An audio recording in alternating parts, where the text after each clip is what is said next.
ñe'ẽ he'ise avýva. Hola chiquitos, ¿cómo están? Hoy vamos a aprender una palabra un poco no es difícil, pero es una palabra nueva en guaraní. Ñe'ẽ he'ise avýva significa antónimos.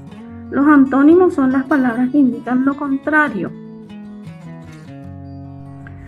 Vamos a fijarnos en estos dibujos que tenemos aquí. En guaraní aquí nos dice ama'ẽ ta'ãngáre ha ha'e mbo'eharandive. Observo los dibujos y digo con mi maestro. Bueno, aquí tengo una jirafa y aquí tengo un burrito. La jirafa es alta y el burro es bajo. Entonces, esos son los antónimos, lo contrario. Entonces, en guaraní, alto decimos ibate y bajo decimos carapé. Entonces, estas palabras son antónimos. Ibate, alto, y carapé, bajo.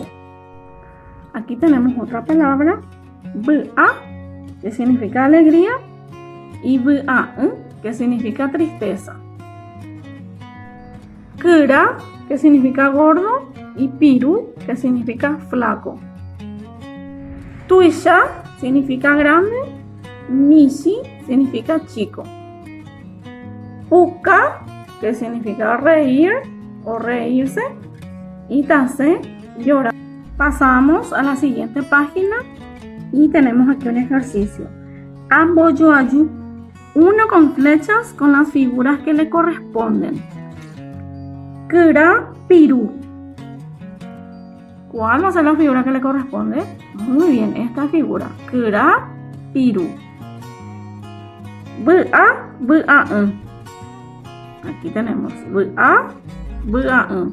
Alegría, tristeza. Puku, b'ky. Puku, b'ky. Puka, tase. Puka, tase. Ibate, carapé. Ibate, carapé.